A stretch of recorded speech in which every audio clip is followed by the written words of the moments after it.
एक आदमी बिस्तर में पड़ा पड़ा हाथ पांव चला रहा था। किसी ने कहा क्या कर रहा है? बोले तैरना सीख रहा हूं। तैरना सीख रहा है बिस्तर में पड़ा पड़ा। क्या हाथ पांव चलाने से तैरना आ जाएगा?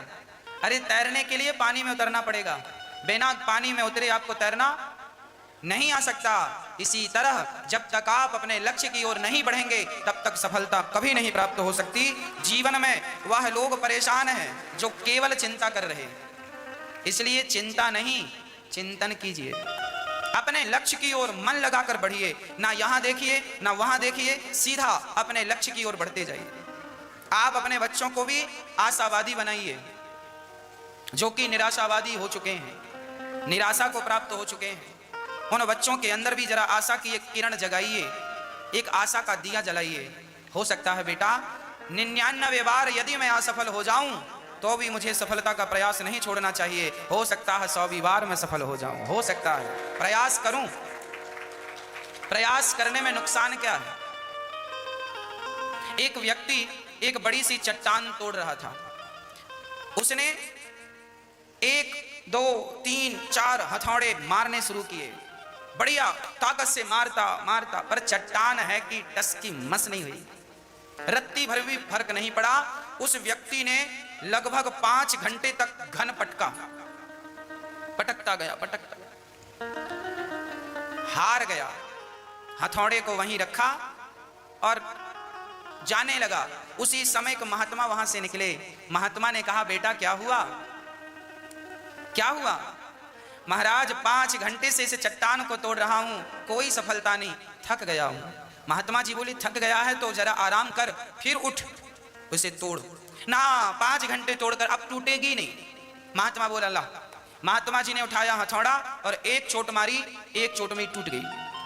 अरे आप तो कोई शक्तिशाली हैं, एक चोट में तोड़ दी। ना बेटा, एक चोट में जो टूटी है वो तेरी 99 चोट हो चुकी थी, एक और बाकी थी। एक पूरी तू मार देता, तेरे हाथ से टूट जाती, पर तूने नहीं मारा, मैंने मारा, मेरे हाथ से टूट गई। आप वहां से वापस आ जाते हैं जहां से आपके सफलता के द्वार खुलने वाले थे। आप वहां से लौट जाते हैं जहां से आपके सफलता के द्वार खुलने वाले थे। आप क्यों लौट आए? क्यों नहीं उसी राह पर आगे बढ़े? वापस आओगे तो फिर वहां तक जाना पड़ेगा।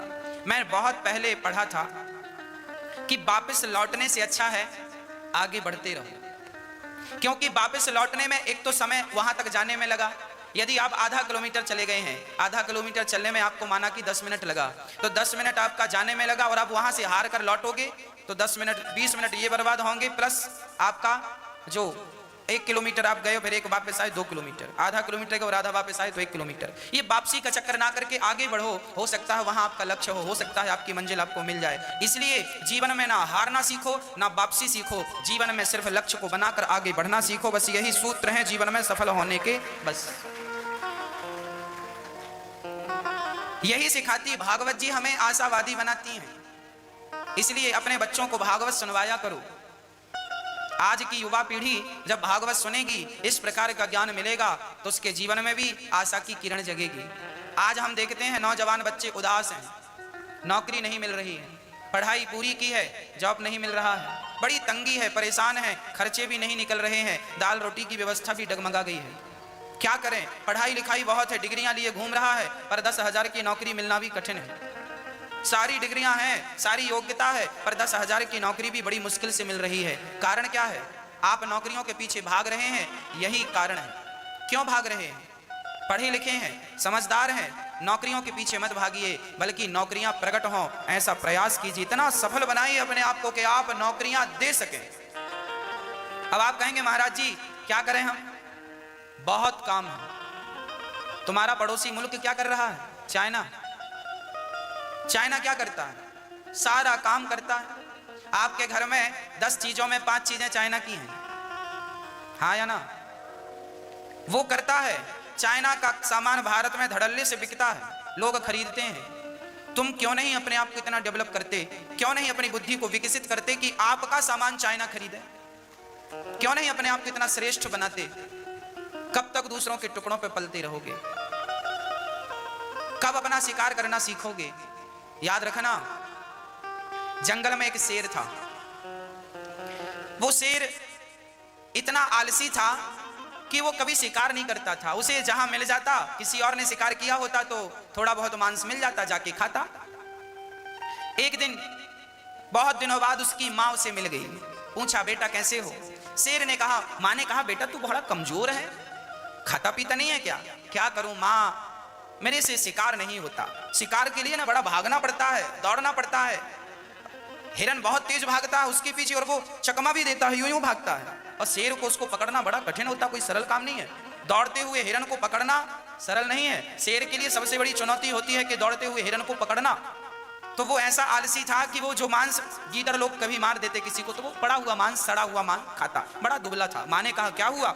माँ, शिकार नहीं होता। माँ ने कहा, पागल, शेर है तू और गीदड़ों की तरह जीवन, ये काम गीदड़ों के हैं कि पड़ा हुआ मांस खा लिया। शेर कभी दूसरे के मांस को नहीं खाता, अपना शिकार खुद करता है। चल मैं तुझे शिकार करना सिखाती हूँ। माँ क्या करूं? मैं जाता हूं तो हिरन भाग जाता।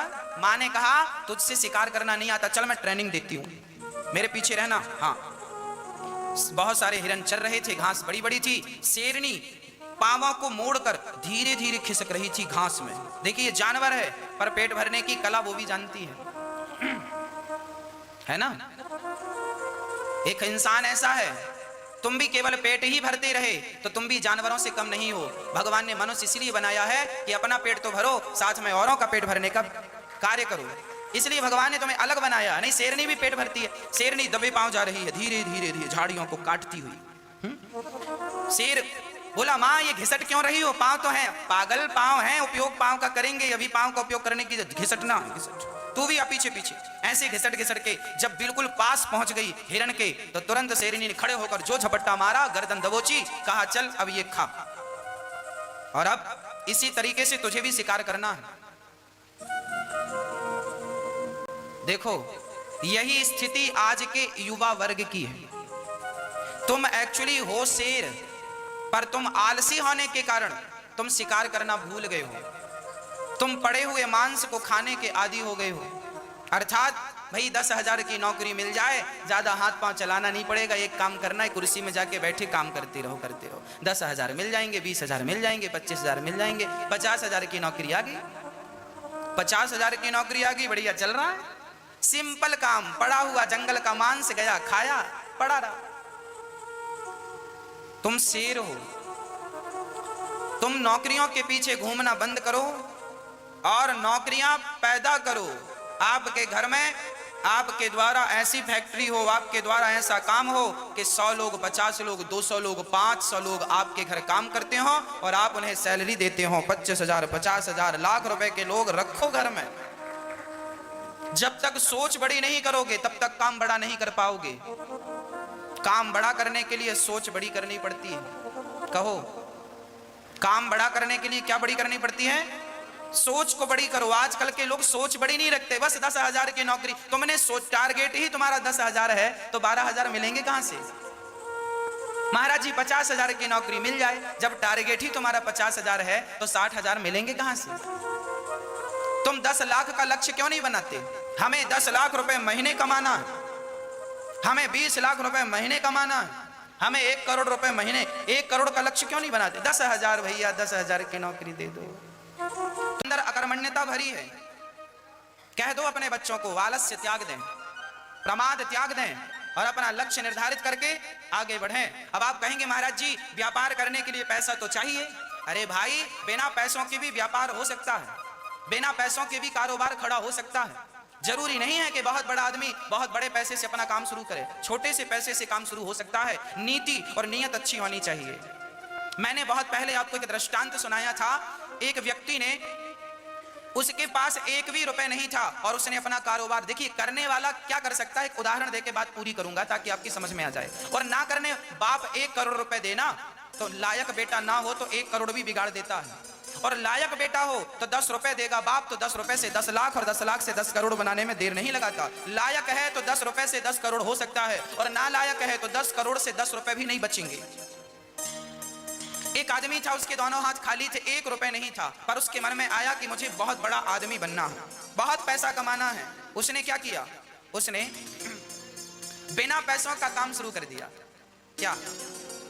उसने अपने जानने वालों में से किसी से 5 रुपए उधार मांगे, मात्र 5 रुपए। ये सच्ची घटना है, किसी व्यक्ति की घटना है। मैंने उसके बारे में पढ़ा है, सुना है, नाम मुझे याद नहीं है। उस व्यक्ति ने मात्र 5 रुपए से काम शुरू किया, वो भी उधार लेकर। भैया 5 रुपए देना जरा। 5 रुपए का चूना खरीद के लाया। चूना जानते हैं, तंबाकू में लगाते हैं चूना। चूना खरीद के लाया और चूना उसने अपने घर पे एक मटके पे, चूने के पत्थर आता है, उसे पानी डालो तो वो उबलता है, फिर वो उसे बोलते हैं बुझ गया।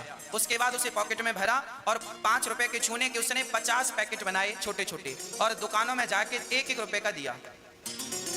1-1 रुपए का दिया तो 50 रुपए आए। 50 में 5 रुपए पड़ोसी के वापस किए। 45 रुपए का चूना खरीदा और 45 रुपए के पाउच बनाए उसने। 250 से 250 रुपए आए। उसने फिर बढ़ाया, इतना बढ़ाया कि बाद में वो चूने का बहुत बड़ा व्यापारी बना। टीवी में उसका ऐड सुना होगा आपने, पहले DD 1 में आता था, चूना चूना चूना चूना आता था। DD 1 में ऐड आता था उसका, देखा आपने? जब पहले रामायण आती थी, महाभारत आता, उसमें ऐड आता था। मैया याद है? पहले लोग घर में चूना पोतते थे, वो पैंट में, नीला पैंट में लाके उसमें चूने में और दीवारों में पोतते थे, ऐड आता। बोलो बोलो नहीं तो 9 महीने तक बच्चा माँ के पेट में था, तब माँ दूध पिलाने पेट में जाती थी क्या? जिस परमात्मा ने पेट में 9 महीने नहीं मरने दिया, जिस परमात्मा ने 9 महीने तुम्हें पेट में खिलाया है, वही परमात्मा तुम सबका पालनहार है। 9 महीने तक उसने खिलाया है कि नहीं? और उसके बाद आज तक वही खिला रहा है। हम तो ये केवल अभिमान कर रहे हैं कि मैंने खिलाया, मैंने दिया, मैं ना होता तो ये होता। एक बाप बोला मैंने बेटियों का विवाह किया, तो तुम ना करते तो तुम्हारी बेटी अभी तक कुंवारी बैठी रहती क्या? तुम ना पिलाती दूध अपने बच्चे को तो तुम्हारा बेटा मर जाता क्या? कितने बच्चों की मम्मियां पैदा होती मर जाती हैं, तो क्या उनके बच्चे भी मर जाते हैं? सबका पालनहार। इसलिए कभी अपने आप को कर्ता ना समझना। कर्ता कौन है? कर्ता हमारे श्रीमन भगवान, हमारे श्याम सुंदर कर्ता है। सब कुछ मेरे कन्हैया कर रहे हैं, हम कुछ कर रहे हैं तो हम नहीं, हमसे हमारा कन्हैया करा रहा है। बस यहाँ गौरी गोपाल वृद्धाश्रम में 250 माताएं रहती हैं, तो क्या हम कर रहे हैं इनकी सेवा? ना, हम नहीं कर रहे, भगवान हमसे करा रहे हैं। भगवान ने हमें निमित्त बना रखा, करते तो यही है। हम में क्या ताकत, हमारी क्या औकात कि हम कुछ कर सकें? हम तो एक रोटी भी नहीं कमा सकते, हम एक काबिलियत नहीं है। आज हम बोल रहे हैं तो क्या ये वाणी हमारी है? भगवान ना दे बोलने की वाणी तो क्या बोल लूंगा मैं? गूंगा बना देते तो क्या बोल लेता निरुद्धाचार्य? तो वाणी इन्होंने दी तब ना बोल रहा हूं, आंखें इन्होंने दी तब तो देख रहा हूं। मेरे वश में होता तो कोई अंधा ही क्यों होता? तुम्हारे वश में है तो तुम अंधे क्यों हो रहे हो? कौन वो लोग अंधे क्यों हो गए? मतलब भगवान के पास सबकी चाबियां हैं, आंखों की, जिह्वा की, कान की, हाथ पांव की। जब तक आपने बाजार से बुरा ना मानना, पर औकात याद दिलाता हूं सबकी। क्या औकात है हमारी? मेरी भी इसमें सम्मिलित है। ये दास अनिरुद्ध आपसे यही कहेगा, हमारी औकात क्या है? आपको आपकी औकात बता दूं, इसमें मेरी भी आएगी, मैं भी आपसे अलग नहीं हूं। तो मेरी औकात क्या है सुनो। जब तक आपके पास सब है ना, गाड़ी है, बंगला है, बड़े बड़े गाड़ियों में आप चलते हैं, करोड़ की गाड़ी है आपके पास, करोड़ों का बंगला है, बड़े ब्रांडेड कपड़े पहनते हैं आप लोग, लेकिन याद रखना जब मरोगे ना तो ना गाड़ी पे जाओगे ना महंगे कपड़े पहन के जाओगे, वो लकड़ी की अर्थी आएगी उस पर लेट के जाओगे और लकड़ी की चिता पर जलोगे। आपका आखिरी बिस्तर क्या है? आपका आखिरी बिस्तर क्या है? जोर से बोलो। चिता। हमारा आखिरी बिस्तर क्या है? अभी तुम महंगे महंगे गद्दों में सो लो, कितना भी सो लो, कितने भी आनंद ले लो, लेकिन अंतिम यात्रा में अंतिम सैया है चिता। और चिता में जब आग लगेगी तो फिर हम जल के क्या बन जाएंगे? राख। और राख, मुट्ठी भर राख जब हवा चलेगी तो उड़ जाएगी। उसी राख को आप 25-50 रुपए के घड़े में भर देते हैं और लोग कहते हैं अस्थियां जा रही हैं। कल तक बड़ी गाड़ी में चलता था, आज 25 रुपए के घड़े में चल रहा है। यही औकात है आपकी और हमारी, यही असलियत है आपकी और हमारी। आज कितनी भी बड़ी गाड़ियों में घूम लो, लेकिन एक दिन वो आएगा, एक समय ऐसा दिन लाएगा कि आप 25 रुपए के घड़े में समा जाएंगे, पूरी अस्थियां आ जाएंगी और चुटकी भर मुट्ठी भर राख कोई हाथ में लेके फूंक मारेगा, उड़ जाएगी, आपकी राख उड़ जाएगी। तो आप क्या है? मुट्ठी भर राख है, मुट्ठी भर राख हो और बातें बड़ी बड़ी करते हो, मैंने ये किया, मैंने वो किया। यही तो अभिमान है। तो आप में से कितने लोग एक दिन मुट्ठी भर राख बनेंगे? सब बनेंगे? तो अभिमान तो नहीं करोगे? जब भी अभिमान, चाहे कुछ ना होगा। इसलिए सोचो ही ना ज्यादा, डिप्रेशन में चले जाते हैं सोच सोच के। तुम्हारा सोचा कुछ हुआ है कि आगे होगा? तुम्हारे बाप दादे सब सोच सोच के मर गए, ना वो उनका सोचा पूरा हुआ ना तुम्हारा होगा। काहे सोचते हो? मैया आपका रानी हार कब बनेगा मेरी माँ? जब आप चाहोगी तब, या जब भगवान चाहेंगे तब। आपका घर तब कब बनेगा? जब आप चाहोगे तब, या जब भगवान चाहेंगे तब। आप तो चाहते हैं हमारा भी बंगला हो, हमारा भी घर हो। आप सोचते सब हैं, चाहते सब हैं, पर पूरा तभी होता है जब भगवान की। जोर से बोलो मेरी माँ। तो ये दुनिया तुम चला रहे हो कि भगवान? तो आज से आप लोग किसके हिसाब से चलेंगे? अपने हिसाब से कि भगवान के? जो हो रहा है, दादाजी चले गए ऊपर, किसकी मर्जी से गए? किसकी मर्जी से गए? पत्नी चली गई ऊपर, किसकी मर्जी से गई? और आई किसकी मर्जी से थी? जिसकी मर्जी से आई थी उसी की मर्जी से चली गई। तुम रोते क्यों हो? इस धरती पे हमारा चाहा तुम्हारा चाहा कभी नहीं हुआ। हुई है सोई जो राम रची, राखा को करी तर्क बड़ा वही। कर्म तुम करो, कर्मों का फल कितना मिलेगा ये भगवान। इसलिए चिंता नहीं, खुश रहा करो। बोलो घी ही। थोड़ा हंसा करो मेरी माँ। होगा तो अब तुम रो चाहे गाओ, होना वही है जो ये चाहेंगे। इसलिए तुम तो खुश रहो। आपके चाहने से कुछ तो। आपकी बेटी के लिए लड़का कैसा मिलेगा? जैसा आप चाहते हैं वैसा, या जैसा भगवान चाहते हैं वैसा? बोलो। आप तो चाहते हैं कि अच्छे से अच्छा मिले, पर मिलेगा वही जो उसके भाग्य में होगा और जो भगवान ने तय कर रखा होगा। इसलिए कर्म तुम करो और खुश रहो, जो होना है वही होगा। क्यों मैया? अभी दिन है कि रात है? अभी क्या है? दिन है ना। अब आप में से कौन वो लोग हैं जो अभी दिन को रात बना सकते हैं? है कोई? ना तो हम दिन को रात बना सकते हैं, ना रात को दिन। ना तो हम समय बदल सकते हैं, ना तो हम लोगों को बदल सकते हैं। हम कुछ नहीं कर सकते, पर अपने अधरों पर, अपने होठों पे मुस्कान तो रख ही सकते हैं। जो कर सकते हैं वो कर लें, जो होगा होगा। तुम खुश रहो। मैया, ओ मेरी माँ, बताओ आपके चाहने से क्या होता? कुछ नहीं। तो आज से चाहोगी? आज से कुछ नहीं चाहना, ठाकुर जी के चरणों में समर्पण कर दो। जो आप तो विश्वास करना पड़ता है। तो आप, हमारा सिद्धांत है कि हम आप पर विश्वास करेंगे, पर पहले कह देते हैं हम कि हम आप पर विश्वास तो कर रहे हैं, आप हमारा विश्वास मत तोड़िएगा। मेरा सीधा साधा सिद्धांत है, मैं विश्वास यदि किसी पर करता हूं तो पूरा करता हूं। और मुझे पता चल जाए किसने मेरा विश्वास तोड़ा है तो मैं उस व्यक्ति का परित्याग कर देता हूं सदा के लिए। ये मेरा सिद्धांत है। मैं कभी किसी को गाली नहीं देता, कभी किसी को मारता नहीं हूं। मेरा सीधा सा फंडा है। मैं कभी विश्वास नहीं तोड़ता किसी का, और कह के रखता हूं कि भाई आप भी मेरे साथ जुड़े हो तो मेरा विश्वास ना तोड़िएगा। जैसे अब देखिए बिल्डिंग बन रही है, अब इतना अन्य क्षेत्र चल रहा, सेवाएं चल रही हैं, तो बाजार से तो जुड़ना पड़ता है ना भाई। आटा खरीदना पड़ता है, चावल खरीदना पड़ता है, जीरा खरीदना पड़ता है, चीजें खरीदनी ना पड़ती हैं। तो व्यापारियों से हम कह के रखते हैं, हम क्या है यहाँ सब थोक में आता है। 50-50 100 किलो तो घी रोज का लगता है यहाँ। 100-150 किलो घी रोज लगता है, देसी घी।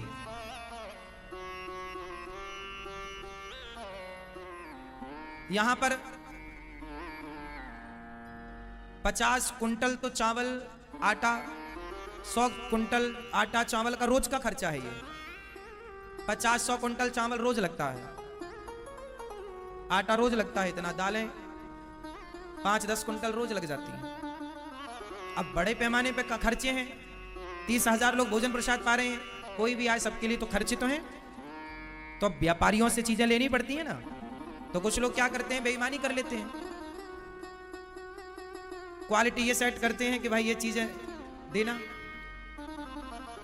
आदमी दे देता हूं 19 भाई बचा। मैं कभी किसी को गाली नहीं देता, कभी किसी को मारता नहीं हूं। मेरा सीधा सा फंडा है, मैं कभी विश्वास नहीं तोड़ता किसी का, और कह के रखता हूं कि भाई आप भी मेरे साथ जुड़े हो तो मेरा विश्वास ना तोड़िएगा। जैसे अब देखिए बिल्डिंग बन रही है, अब इतना अन्य क्षेत्र चल रहा, सेवाएं चल रही हैं, तो बाजार से तो जुड़ना पड़ता है ना भाई। आटा खरीदना पड़ता है, चावल खरीदना पड़ता है, जीरा खरीदना पड़ता है, चीजें खरीदनी ना पड़ती हैं। तो व्यापारियों से हम कह के रखते हैं, हम क्या है यहां सब थोक में आता है। 50-50 100 किलो तो घी रोज का लगता है यहाँ। 100-150 किलो घी रोज लगता है, देसी घी।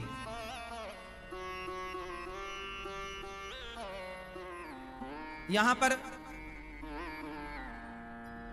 50 कुंटल तो चावल आटा, 100 कुंटल आटा चावल का रोज का खर्चा है ये।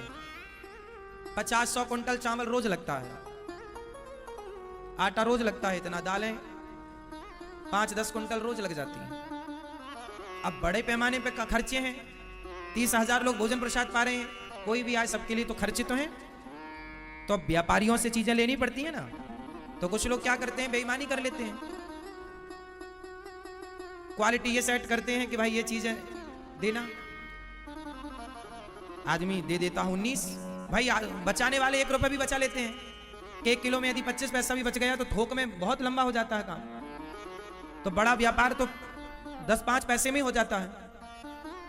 तो कई बार मुझे पता लग जाता है कि इस आदमी ने हमारे साथ धोखा किया, तो फिर एक ही लाठी उठाते हैं। हमें पता चला कि इस आदमी ने हमारे साथ धोखा किया, गलत किया, छल किया, तो हम उसका सदा के लिए परित्याग कर दे। अब तुम फ्री में दोगे सामान तो तुम्हारा सामान अब नहीं आएगा यहाँ पर। फिर दूसरे से बुला लेते हैं, तो फिर वो आ जाता, भैया अच्छा अब नहीं गलती, नहीं, क्षमा नहीं है। क्षमा, बेईमानों को क्षमा नहीं करना चाहिए। हमने ये चीज पृथ्वीराज चौहान से सीखी है। क्षमा, गलती करो तो क्षमा जरूरी है। क्षमा तो कर दिए भाई साहब, हमें आपके प्रति कोई ईर्ष्या थोड़ी है, कोई नफरत थोड़ी है, हम आपके बारे में तो गलत थोड़ी सोच रहे हैं, लेकिन अब हमारा आपका रिश्ता नहीं चल पाएगा। पृथ्वीराज चौहान ने मोहम्मद गौरी को क्षमा कर दिया। मोहम्मद गौरी को क्षमा किया। हम 3 वर्ष से जुड़े हैं, 3 साल से सब्जी आ रही है। आज पहली बार हम तराजू में खड़े हुए और तुम्हारा 1 किलो कम है। तो जब एक दिन में 1 किलो कम है तो 3 साल के हिसाब से कितना कम तुमने भेजा होगा। उसने कान पकड़े, महाराज जी हमारे जो लोग हैं वो गलती करते हैं। सारी सब्जी फिर हमने तुलवाई, पूरी साग, पूरी लौकी तुलवाई, पूरी गोभी तुलवाई, पूरा मिर्ची तुलवाई, पूरा सामान तुलवाया। बाकी तो कुछ थोड़ा बहुत सब में कम ज़्यादा निकला, पर मैंने उसको समझाया कि देखिए अब समझ लो, बात अदरक की नहीं है कि 1 किलो कम है, पर बात तो ईमानदारी की है ना। अब विश्वास में तो प्रश्न चिन्ह खड़ा हो गया ना कि भाई आपने पैसे तो लिए 5 किलो के और माल भेजा 4 किलो। और उन लोगों को क्या लगता है कोई देखने वाला तो है नहीं, पर हम सब जगह देखते हैं, सब जगह नजर रखनी पड़ती है साहब। देखो हमें व्यस्त होना पड़ता है, सब चीज देख, जहां से नजर हटेगी वहीं काम बिगड़ता है। बड़ा काम है ना, तो सब तरफ ध्यान देना पड़ता है, सब कुछ देखना पड़ता है। आपको क्या लगता है हम कुछ देखते नहीं, सब कुछ देखना पड़ता है, हर चीज देखनी पड़ती है,